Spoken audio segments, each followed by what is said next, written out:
बुद्धाय जय भीम।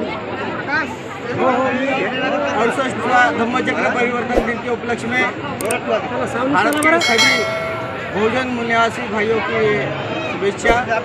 साथियों, हम आज दीक्षा भूमि प्रांगण में आए हैं। इसके पहले भी मैंने दीक्षा भूमि की जो अवस्था है वो बताया था कि इस बीजेपी रूलिंग में और कांग्रेस अपोजिशन में रहने के बाद में भी इस व्यवस्था का किस बेहाल है ये हमने बताया था।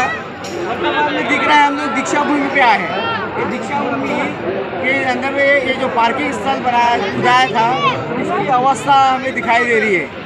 अगर स्थल दूसरी जगह रहता तो वास्तविकता में क्या ये अवस्था रहती है, ये हमें प्रश्न निर्माण करता है कि ये व्यवस्था बहुजनों के हाथ में नहीं रहते हुए विदेशी ब्राह्मणों के हाथ में जाने के कारण हम बहुजनों का यह हाल है। ब्राह्मण अपनी वर्चस्व व्यवस्था निर्माण करने के लिए हर समय अपना जो वर्णवादी नीति का जो है वो उपयोग करता है और हमें जो इस देश का जो मूल्यवासी भाई है उसके साथ में छल कपट करके राज करता है। इस चीज़ को हमें समझना चाहिए।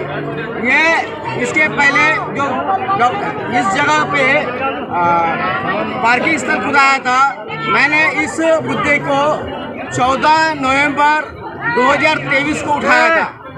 मुझे संघर्ष करते करते और हमारे जो समाज के कुछ संगठन है, सबसे बड़ा बुद्धिस्ट इंटरनेशनल नेटवर्क, इसने बहुत बड़ा आंदोलन उसके लिए पुकारा और ये गड्ढा तो बुझा मगर उसमें भी करोड़ों रुपया गड्ढा बुझाने के लिए सरकार ने खर्चा किया है। सरकार ने करोड़ों रुपया खर्चा किया। इसके बाद में भी ये अवस्था है, आगे थोड़ा जाएंगे तो इससे दयनीय अवस्था है। इस दयनीय अवस्था को खत्म करने का काम कौन करेगा? केवल हम लोग, हमारा उपयोग केवल वोट मांगने के लिए किया जाता है, ना कि हमें हमारे अधिकार देने के लिए। ये हमें जानना पड़ेगा, समझना पड़ेगा।